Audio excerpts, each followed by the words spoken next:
때에 날 부르소서. 주의 공로 주의 공로 의지하여 주께 가오니 성한 마음을 고치시고 구원하소. 고백합니다. 주여 주여 주여 내가 비오니 죄인 오라실 때에 날 부르소서. 먼복근원 우리 주여 위로하소서. 우리 주와 같으시니 어디 있을까 하매 주여 주여 내가 이오니 죄인 오라실 때에 날 부르소. 자, 오늘 이 솔로몬이 하나님의 성전을 다 건축하고요. 그리고 하나님 앞에 밤에 기도했더니 하나님이 솔로몬의 기도를 들으시고 그 밤에 나타나셨습니다. 자, 오늘 이 말씀을 통해서 왜 하나님은 솔로몬을 통해서 하나님의 성전, 오늘날로 얘기하면 이 교회, 이걸 세우게 하셨는가? 그러면 교회란 도대체 무엇인가? 왜 하나님은 성전을 세우려고 하셨을까? 그냥 우연히 그렇게 하시지는 않았을 거고요. 하나님이 성전을 세우신 분명한 뜻이 계신 줄 믿습니다. 사랑하는 성도 여러분, 우리가 예수를 믿고 구원받은 후에 우리 신앙이 어디서부터 출발하냐면 교회에서부터 출발합니다. 이해되시죠? 그래서 우리가 열심히 이 땅에서 신앙생활 하는데 이 교회는 있어도 없어도 그만, 우리에게 그런 건 아니죠. 우리는 교회에서 신앙을 시작하고 우리 교회에서 신앙을 마치고 천국 가는 게 우리의 신앙생활인 줄 믿습니다. 그럼 어떻게 보면 우리 교회는 우리의 신앙과 뗄 수 있어요, 없어요? 없어요. 요즘 우리 시대에 이 코로나 때문에 이렇게 온라인 예배, 이런 예배를 드리면서 교회에 대한 이런 하나님의 그 중요한 말씀을 다 잃어버리는 것 같아요. 어쩔 수 없어서 우리가 이 코로나 이 방역 때문에 우리가 지금은 이렇게 함께 공예배를 못 드리고 있습니다만, 그러나 하나님이 왜 성전을 세우셨는지, 왜 교회에 공예 예배를 드리기를 원하시는지 우리 하나님 뜻을 찾고 하나님이 원하시는 신앙의 길을 가야 할 줄 믿습니다. 내 마음대로 내 혼자 신앙생활 한다면 교회가 무슨 필요가 있겠어요? 집에서 내가 하나님 믿고 내가 혼자 예배드리면 되는 거죠. 그러나 하나님은 우리에게 교회라는 것을 주신 거예요. 왜 주셨는지 우리 성도들이 바로 알으셔야 성도들의 신앙이 흐트러지지 않고 하나님의 뜻을 잘 쫓아 마지막까지 승리하는 하나님께서 영광을 받으시는 그런 믿음의 삶을 살게 될 줄 믿습니다. 어떤 신학자는 그렇게 얘기했어요. 한 성도가 교회를 어떻게 이해하느냐가 그 성도의 신앙이다, 이렇게 말했어요. 그러니까 저도 생각해 볼 때 교회론이 바로 세워지지 않으면 신앙생활도 온전할 수 없다. 여러분, 교회가 우리에게 어떤 필요한 공간이고 하나님이 왜 교회를 내게 주셨는지 그걸 이해 못하잖아요. 내 신앙이 되고 맙니다. 그래서 하나님께서는 반드시 성전 중심의 신앙의 삶을 살라, 이렇게 말하셨고, 그래야 우리 신앙이 벗어나지 않고 하나님 은혜 안에서 복되게 세워져 가게 될 줄 믿습니다. 자, 하나님이 성전을 세우게 하실 때 사람이 이렇게 임의로 이렇게 성전을 세울 수 있는 게 아니었잖아요. 한 몇 가지 원칙을 주셨어요. 성전을 세우는데 어디다 세우냐 하면 성도들의 모든 삶의 중심에 세웠습니다. 이걸 가장 자신 있게 알 수 있는, 확실하게 알 수 있는 방법은 이스라엘이 광야의 길을 걸어갈 때 광야에서 하나님이 성막을 짓게 하셨잖아요. 이스라엘 백성들이 성막이 필요해서 성막을 지은 게 아니잖아요. 하나님이 이스라엘 백성들을 위해서 성막을 짓게 하셨잖아요. 이해되시면 아멘 하시지요? 그래서 하나님이 성막을 짓 때 어디다 지으라 하시냐면 정 이스라엘 백성들이 텐트를 치고 있는 정중앙에 성막을 짓게 하셨어요. 중앙에 성막을 짓고 동서남북으로 세 지파씩 이 텐트를 치게 했거든요. 그러니까 세 지파씩 네 동서남북으로 진을 치면 12지파가 되잖아요.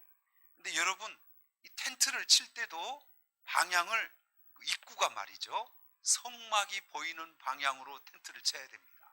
그러니까 동서남북에 다 이스라엘 백성들이 진을 치고 있고 맨 중앙에 뭐가 있는 거예요? 성막이 있는 거죠. 이스라엘 백성들이 천막에서 나오면 눈에 딱 보이는 게 뭘까요? 성막이죠. 오늘날 우리 성전이죠. 교회죠. 왜 하나님이 이렇게 성막을 지으라 하셨냐면 이스라엘 백성들의 모든 삶의 중심이 뭐가 돼야 된다는 거예요. 하나님의 성전이 삶의 중심이 돼야 된다는 거예요. 그러면 이건 구약만 그럴까? 오늘 우리 신약에는 안 그럴까요? 신약도 똑같습니다. 성도들의 삶의 모든 삶의 그 기준, 원칙이 뭐냐면 교회를 중심으로 해서 우리 신앙의 삶이 이루어져야 합니다. 제가 예전에 그렇게 한번 설명했잖아요. 우리 이렇게 하면 또 이렇게 막 영상으로 보신 분들도 당황하시겠네. 자, 우리 신앙이요, 한 발을 축으로 삼으셔야 돼. 이 교회에다 딱 한 발을 이렇게 고정시켜 놓고 이 발은 띄면 안 돼요. 무슨 말 이해되시죠? 그리고 우리가 이제 사는 거예요. 이 발은 띄면 안 돼. 이 교회를 중심으로 우리가 이렇게 살아가는 거예요. 이렇게 막 이 발을 떼면 막 이제 마음대로 가는 거죠. 그죠? 이해되시죠? 근데 여러분, 우리가 이렇게 잘 보실 때요, 하나님이 우리에게 주신 이 신앙의 삶은 자유주의가 아니에요. 방종하는 것도 아니에요. 어디까지나 하나님이 정해주신 규칙이 있는 거예요. 이해되시죠? 내 맘대로 하는 신앙의 자유가 있어요, 없어요? 없어요. 천국은 내 맘대로 하면 가는 곳인가요? 그렇지 않아요. 하나님께서 우리에게 정해주신 그 법을 따라 그렇게 잘 살아가야 세상도 이기고 그리고 믿음으로 승리하고 천국도 가는 거예요. 아멘이죠? 그래서 하나님이 우리에게 이걸 주신 거예요. 자, 이스라엘 백성들이 출애굽했어요. 하나님을 어떻게 섬기는지 알아, 몰라요? 몰라. 그래서 하나님이 가장 먼저 주신 게 뭐냐면 율법을 주신 거예요. 삶은 어떻게 사는 거야? 하나님은 어떻게 섬기고 제사는 어떻게 드리는 거야? 전혀 모르니까 하나님이 그걸 잘 할 수 있도록 뭘 주셨냐면 율법을 주시고, 이게 성경이에요. 여러분도 여러분 신앙생활하면서 어떻게 신앙생활하는지 어디서 배웠어요? 누가 가르쳐 줬어요? 근데 이 성경이, 저는 이 성경을 통해 여러분에게 알려드린 거잖아요. 그러니까 이 성경이 없으면 우리 어떻게 사는지도 모르고 하나님을 어떻게 섬기는지 천국 어떻게 가는지 알아, 몰라요? 몰라요. 우리는 모르니까 하나님이 그걸 가장 먼저 알려주신 거예요. 가장 먼저 필요한 거예요. 그게 애굽에서 종살이 하다 나왔으니 아무것도 모르잖아요. 이해되시죠? 그래서 하나님이 이 율법을 이스라엘 백성들에게 시내 산에서 가장 먼저 주신 거예요. 근데 여러분, 한 번도 그렇게 지키고 살아보지 못했던 이 백성들이 율법을 주신 후로 그 율법을 완벽하게 잘 지킬까요? 율법을 어길 때가 많을까요? 어길 때가 많겠죠. 그걸 익숙하게 지키는 삶이 없었잖아요. 하나님이 주신 율법을 어기면 그게 죄가 되는 거잖아요. 근데 문제가 생긴 거예요. 율법을 잘 지키면 문제가 없는데 이 율법을 못 지키는 경우가 생기면 이 죄니까 이 죄를 해결해야 되잖아요. 이 죄는 어디 가서 해결할 수 있어요? 예? 경찰서? 그러니까 그 죄를 해결할 수 있고 다시 이스라엘 백성들이 힘을 얻어서 율법을 잘 지키고 복된 길을 가게 하기 위해서 뭐가 필요했냐면 성전이 필요한 거예요. 그래서 성전은 뭐 하는 곳이었어요? 가장 주된 원인은 하나님이 거기 계신 거고요. 두 번째는 죄를 진 인간이 짐승을 가지고 와서 어디서 이 제사를 지내야 돼? 성전에서. 다른 곳에서 해봐야 소용이 없어요. 이해되시죠? 그래서 반드시 짐승을 어디로 가져와? 성전으로 가져오면 제사장이 짐승을 잡아 피를 뿌리고 그 백성의 죄를 사는 겁니다. 우리가 완벽하게 율법을 못 지키잖아요. 율법을 어기면 그 죄를 해결하는 그 장소가 어디였냐 하면 그게 성전이었어요. 그래서 여러분이 교회에 나올 때마다 하나님 앞에 우리가 한 주간 살면서 온전히 하나님 말씀을 못 지키고 살잖아요. 그럼 우리 마음이 죄로 인하여 많이 어두워지고 이렇게 여러 가지로 불편하잖아요. 이걸 깨끗하게 하려면 우리가 어디서 뭘 해야 되냐면 하나님 교회에 나와서 회개하는 거예요. 이 교회가 하는 하나님께서 주신 기능 중에 가장 큰 기능이 뭐냐면 회개할 수 있는 장소를 우리에게 주신 겁니다. 그래서 예배 전에 우리 꼭 회개 기도를 하잖아요. 그래야 우리 마음속에 죄의 찌꺼기와 죄악된 이 저주들을 우리 주님이 깨끗이 씻어주시고 그리고 나서 우리 예배가 하나님 앞에 연락되고 하나님이 우리에게 다시 힘을 주시죠. 은혜를 주시는 거죠. 그 은혜의 힘을 받아서 또 세상 가서 하나님 말씀을 지키고 승리하고 사는 거죠. 그러니까 만약 이런 죄를 해결할 수 있는 성전이 없다면 이스라엘 백성들은 어떻게 될까요? 완전히 엉망이 되겠죠. 애굽에서 구원은 받았지만 계속 율법을 어기는 죄로 인하여 그들은 죄로 인하여 결국은 무너지고 말겠죠. 그런 이스라엘 백성들을 위해서 하나님이 그들을 사랑하셔서 뭘 주셨어요? 성전을 주신 거죠.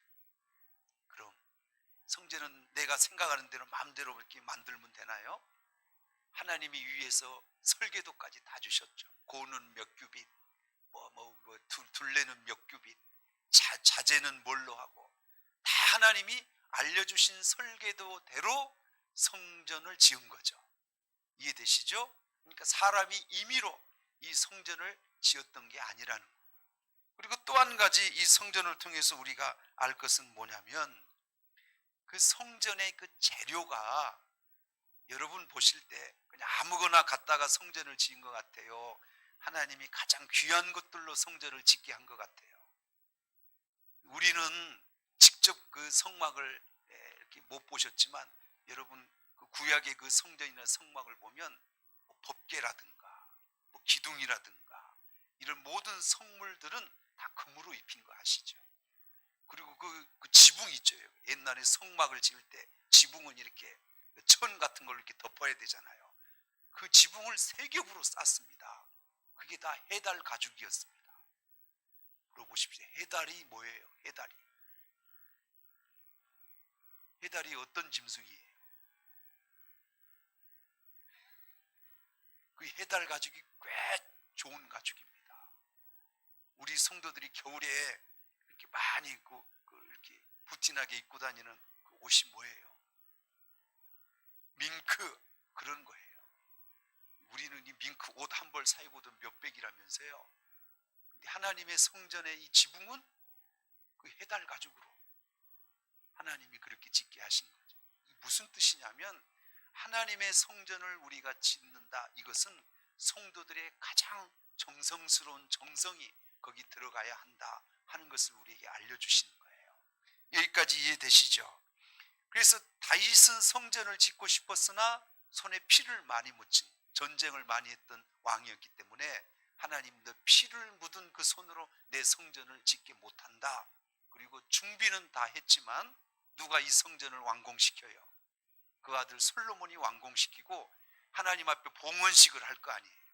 하나님께서 백성들을 다 모아놓고 제사를 지내면서 하나님 앞에 봉헌식을 하고 쭉 기도하는데 그 기도 중에 그 밤에 솔로몬에게 그 성전 봉헌식 할 때 나타나셔서 오늘 우리 읽은 이 본문 말씀을 해주신 겁니다. 굉장히 중요한 본문이에요. 성전을 완공하고 나서 봉헌식 할 때 하나님이 나타나신 겁니다. 그리고 이렇게 얘기하신 거거든요. 자, 우리 성경 말씀을 하나 보시죠. 우리 본문을 한번 보십시다. 12절을 보시죠. 12절 같이 읽죠. 시작. 밤에 여호와께서 솔로몬에게 나타나사 그에게 이르시되 내가 이미 내 기도를 듣고 이곳을 택하여 내게 제사하는 성전을 삼았다. 자, 내게 제사는 뭘 삼았다? 성전을 삼았다. 하나님께서 이 성전을 인정하시고 이곳에서 이제 제사를 허락하신 거예요. 제사는 왜 하는 건지 제가 설명했죠. 우리 죄를 이 속죄, 이 제사를 통해서 해결할 수 있으니까 이 제사를 하나님께서 이곳에 와서 제사를 드리면 죄를 사하겠다는 거죠. 여러분도 교회 오실 때마다 회개를 먼저 하셔야 돼요. 그게 얼마나 큰 은혜인지 몰라요. 이해되시죠? 자, 그 다음에 시편 73편 17절을 한번 띄워주겠습니다. 한번 띄워주세요. 자, 시편 73편 17절. 자, 같이 한번 읽어볼까요? 시작. 하나님의 성소에 들어갈 때 그들의 종말을 내가 깨달았나이다. 자, 여러분 이게 무슨 얘기냐면요, 하나님이 우리에게 성전을 주신 또 하나의 이유가 뭐냐면 내가 성전에 들어가서야 비록 그들의 종말을 깨달았다. 이게 뭐냐면 사람의 문제가 뭔지 그때 알게 되었다, 이런 거예요. 자, 한번 제가 쉽게 설명할게요. 세상에 살다 보면 여러분 인생에 문제들이 많이 생기죠. 이 문제의 원인이 어디서 왔는지 당하면서 우리 다 알까요, 모를까요? 병은 왜 생겨요? 네? 사람은 왜 죽어요? 저주는 어떻게 해결해요? 이게 다 우리 인생 문제거든요. 이해되시죠?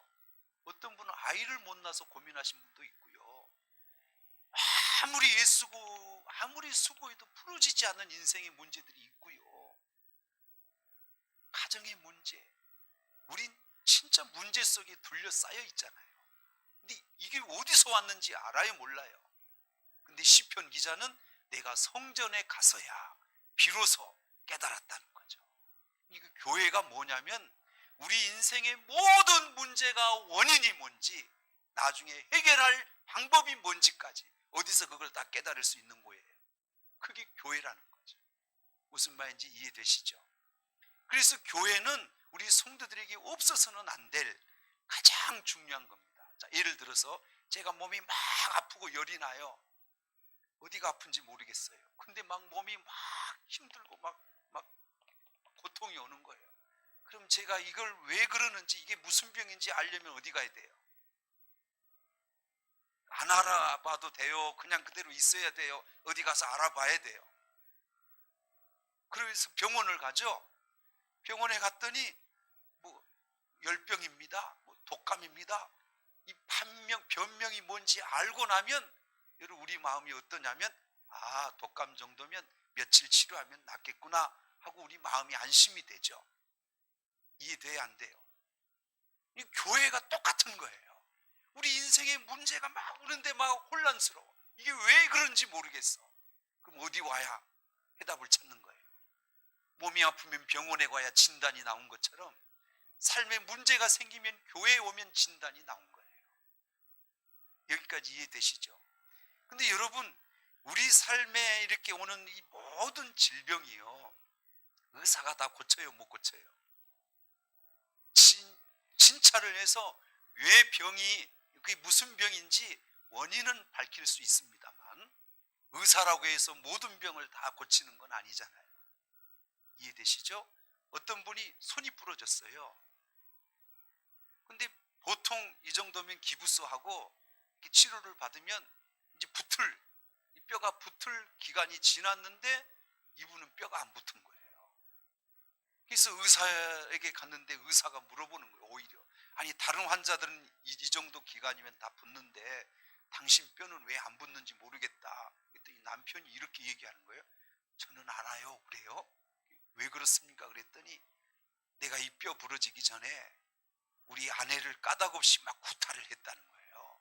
그래서 아내가 남편을 위해서 막 이렇게 분을 품고 있는데 그 아내가 분이 풀려야 내 뼈도 붙을 것 같다고 자기가 의사 앞에 그렇게 얘기를 한 겁니다. 의사 선생님이 부인을 불렀어요. 남편이 많이 잘못한 것 같은데 뼈가 붙어야 되지 않겠습니까?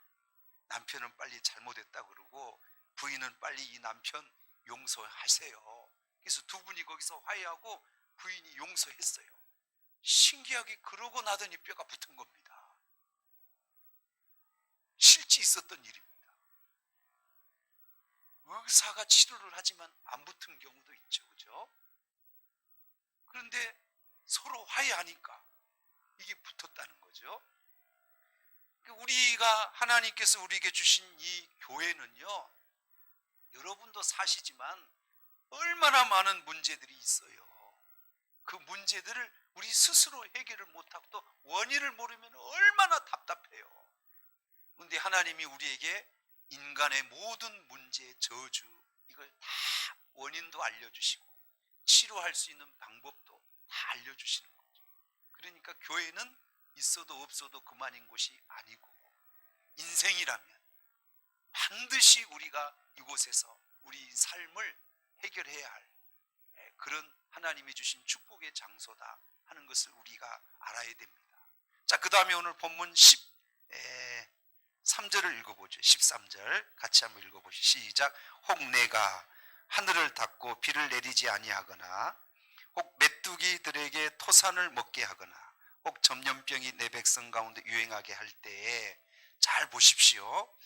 우리가 세상에서 이렇게 일어난 많은 징조, 천재지변.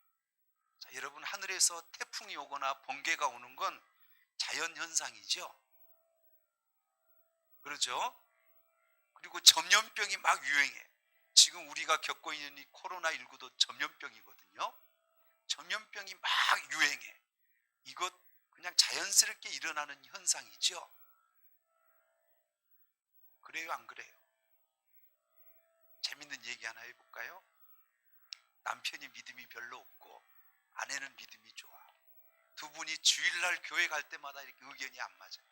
이렇게 날씨 좋은 날은 주일 한번 빠지고 야외 골프도 치고 야외에서 한번 놀고 다음 주에 교회 가면 된다. 남편은 이렇게 주장하고 아내는 빠지면 안 된다. 이렇게 주장해요. 누가 맞아요? 네? 날씨 좋은 날은 골프도 치러 가고 그래야죠. 그래서 어느 날 두 분은 그럼 자기 원하는 대로 하자. 그래서 남편은 골프 치러 가고 부인은 교회에 와서 예배를 드렸습니다. 문제는 남편에게 생겨요. 남편이 골프를 한창 치고 있는 날씨가 갑자기 어두워지더니 번개가 치는 거예요. 근데 여러분 저는 골프를 안 쳐봐서 모르는데 한창 골프 치다가 이렇게 신이 나면 한 게임 막 더 하고 싶은 마음이 막 온답니다. 그래도 한 게임만 더 하자 그러고 골프채를 이렇게 들었는데요. 하필이면 번개가 골프채 이렇게 딱 꽂는 겁니다. 그래서 악! 하고 골프채를 던졌는데 이미 손 이쪽이 새까맣게 탄 거예요. 그래가지고 이 남편이 집에 왔어요. 부인이 물어볼 거 아니고 아니 손이 왜 그렇게 됐느냐. 그랬더니 골프 치다가 번개 맞았다. 그랬더니 이 아내가 하는 얘기가 교회 안 나오더니 벼락 맞았구만 이랬다는 거예요. 이 부인 말 잘한 거예요? 실수한 거예요? 말 그렇게 하면 안 됩니다. 여보 얼마나 아팠어. 어떻게 그런 일이 있어. 이러면 남편은 알거든요. 자기가 왜 벼락 맞았는지. 남편은 알아요. 근데 부인이 당신 교회 안 나오니까 벼락 맞은가 이러면 알면서도 남편은 자존심이 있어서 말을 안 하는 거죠. 남편은 말을 안 할지라도 우리 한번 생각해 보십시다. 부인의 말이 꼭 틀린 거예요? 맞는 거예요? 네? 그 상황에 그렇게 말을 하면 안 되는데 그럴지라도 부인이 하는 말이 전혀 근거가 없는 말이에요? 아닙니다. 다른 사람은 그렇게 말하겠죠. 번개는 우연히 재수 없어서 맞는 거라고. 이해되시죠? 그러나 우리 신앙인은 참새가 하나 떨어지는 것도 누가 허락하지 않으면 안 되는 걸 알아요. 그래서 우리는 깨닫는 거예요. 세상 사람들은 우연이라 그러지만 교회에 나와서 하나님 말씀을 들어보니까 이게 우연이에요. 하나님이 간섭하신 거예요. 세상에서는 못 깨달아. 어디 오면 깨달아. 교회에 오면 깨닫는 거예요. 그걸 깨닫게 하시려고 하나님이 뭘 주셨냐면 교회를 주신 거예요. 이해되시죠? 그래서 13절 조금만 더 깊이 보세요. 내가 13절 하늘을 닫고 비를 내리지 않아 가뭄이 생겨도 그게 자연현상이요 하나님이 하신 거예요. 제 말 이해되시죠? 그리고 혹 메뚜기 애들에게 토산을 먹게 해서 곡식이 다 망가져. 그거 자연현상이요 하나님이 하신 거예요. 그 다음 전염병이 내 백성 가운데 유행해. 오늘같이 이렇게 코로나가 막 유행해요. 이것도 우연이에요? 하나님이 하신 거예요. 잘 들어보시라는 거예요. 저게 다 우연인 것 같지만 자연현상인 것 같지만 하나님이 하신다. 14절을 읽어보면 답이 나와요. 14절. 자, 이런 많은 천재 자연 이런 현상들이 나타나면 내 이름으로 일컫는 내 백성이 그들의 악한 길에서 떠나 스스로 낮추고 기도하여 내 얼굴을 찾으면 내가 하늘에서 그걸 듣고 그들의 죄를 사하고 그들의 땅을 뭐한다? 고친다. 그럼 이 코로나도요 하나님이 주셨다면 우리가 어디에 모여서 회개해야 되는 거예요. 잘 보십시오. 이곳에 와서 하나님이 지으신 전에 와서 그리고 그들을 위하여 하나님께서 회개하고 기도하면 그 땅을 고쳐주신다는 거 아니에요? 근데 지금 우리는 점점 교회를 멀리하고 있잖아요. 사실은 이럴 때 우리가 더 교회에 와서 우리가 회개하고 겸손히 낮추고 하나님께 기도해야 될 때 아니겠습니까?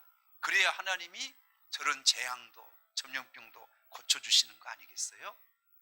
노아 홍수 아시죠? 세상 사람들은요 노아 홍수는 지진이나 해일이나 뭐 이런 자연현상을 통해서 이 노아 홍수가 있다고 얘기합니다.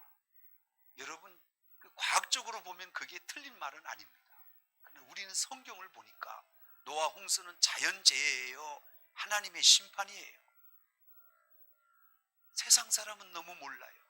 노아 홍수가 어떻게 해일이나 자연 뭐 재해나 이렇게 얘기할 수 있는 게 아니잖아요.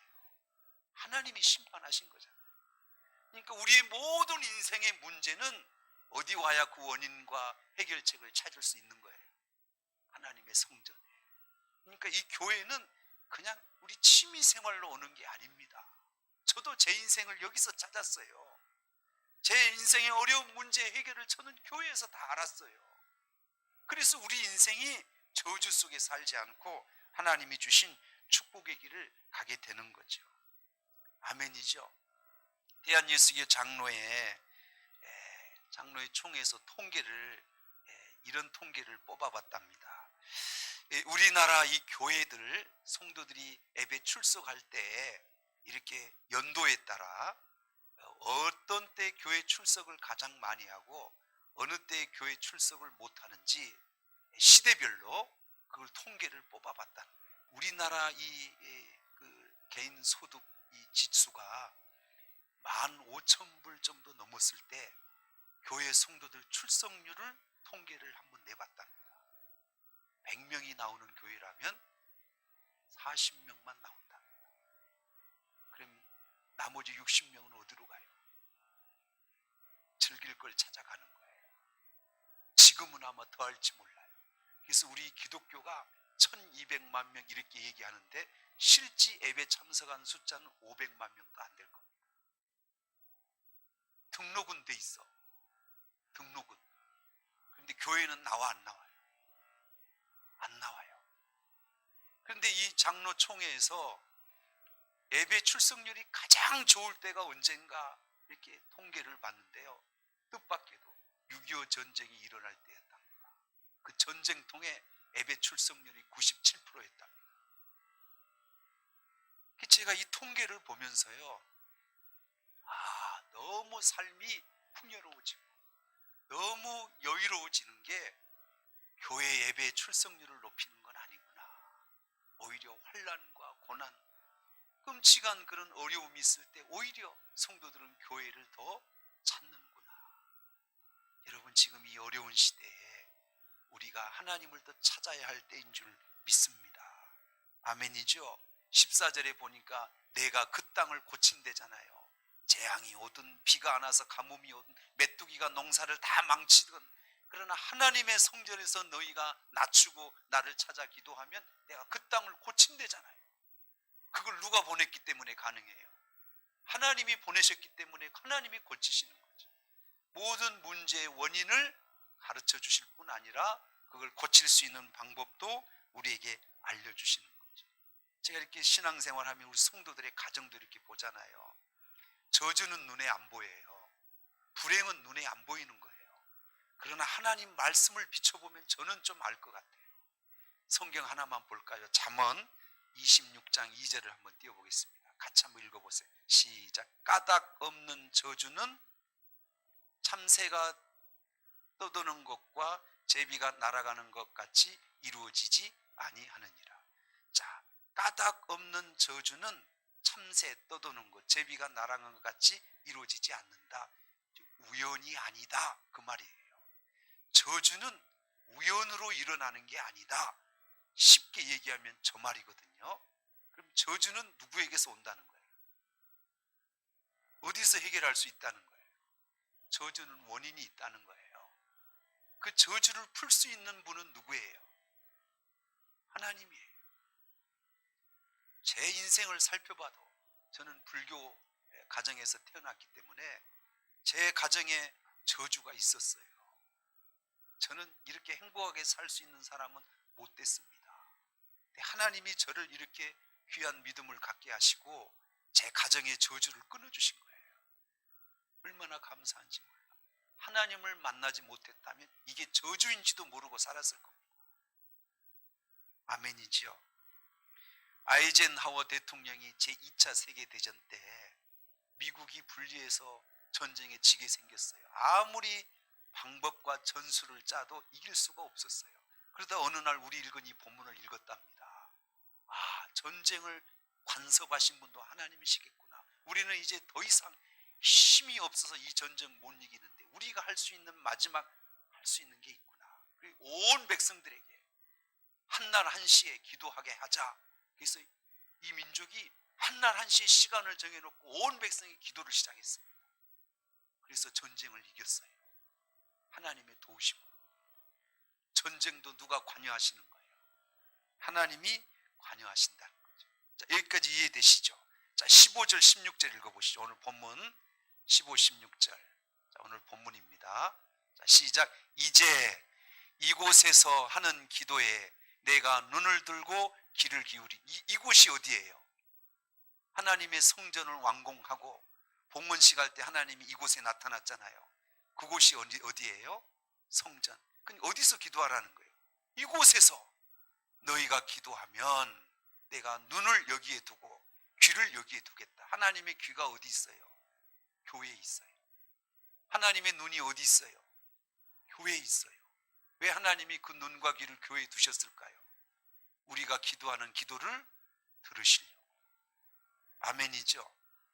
그래서 두셨다는. 그 다음 16절 볼까요? 이는 내가 이미 이 성전을 택하고 거룩하게 하여 내 이름을 여기에 영원히 있게 하였습니다. 내 눈과 내 마음이 항상 어디 있어요? 여기 있어요. 하나님을 만나려면 어디로 가야 돼요? 하나님의 성전으로. 우리 기도를 들으시는 장소가 어디예요? 교회예요. 물론 어디서나 우리 기도를 들으시지만 하나님이 정해주신 공간은 하나님이 명하신 교회인 것이죠. 그래서 성경은 내 집이 만민이 기도하는 집이다 이렇게 말하신 거죠. 여기까지 이해되시죠? 그럼 정리해 보겠습니다. 사랑하는 성도 여러분, 6.25 전쟁 총탄이 빗발치는 그 어려운 전쟁터에도 우리 한국의 초대교회 성도들은 예배를 드렸습니다. 왜냐하면 하나님이 세워주신 이 성전을 그들은 알았어요. 근데 요즘은 이 성전의 개념이 점점 희미해져 가고 있습니다. 제가 일전에도 말씀드렸죠. 이스라엘 백성들은 하나님 앞에 드리는 모든 절기는 다 성전, 예루살렘 성전으로 와요. 그 복잡하고 불편한데 왜 성전으로 다 오겠어요? 그곳에서 하나님께서 만나시고 하나님께서 그들에게 베푸실 은혜가 있기 때문입니다. 여러분, 솔직히 한번 물어볼게요. 교회에서 이렇게 불편하게 오셔서 예배드리는 게 편해요? 가정에서 예배드리는 게 편해요? 네?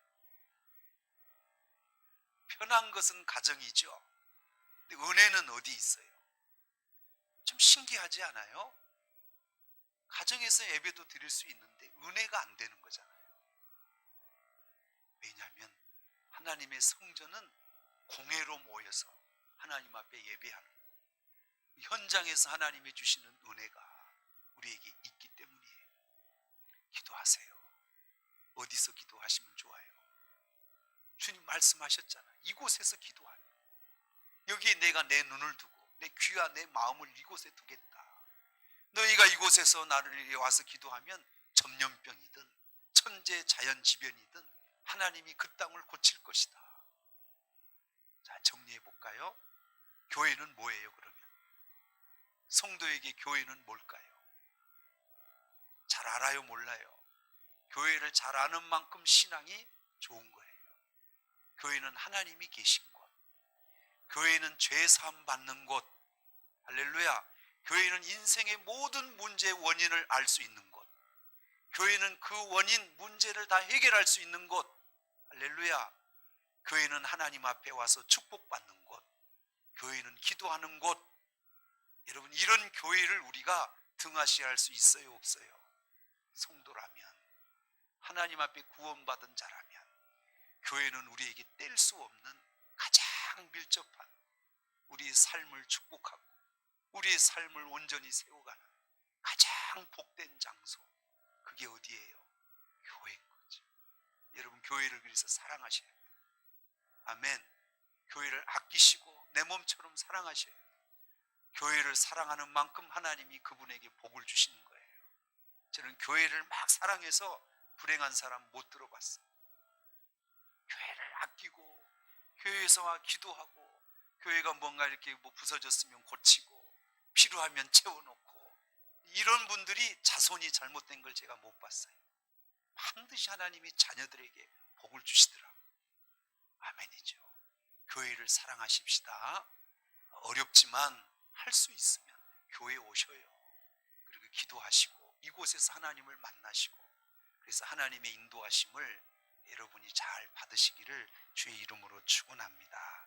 네, 오늘 주신 말씀 기억하시고 우리 같이 찬양 한 장 드리시며 우리 같이 기도하는 시간 갖겠습니다. 죄진 맡은 우리 구주, 어찌 좋은 친군지,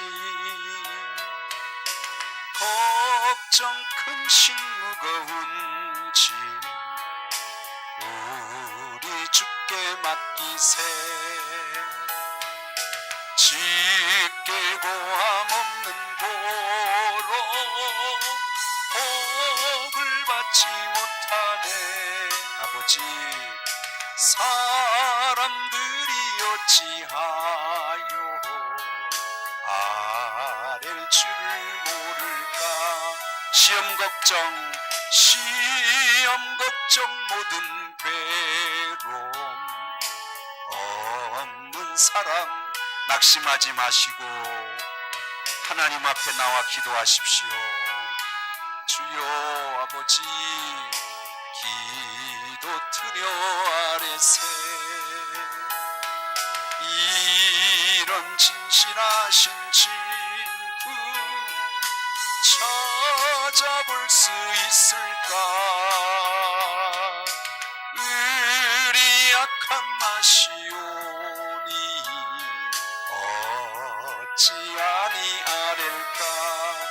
다 같이 함께 주님 부르시고 기도하겠습니다. 주여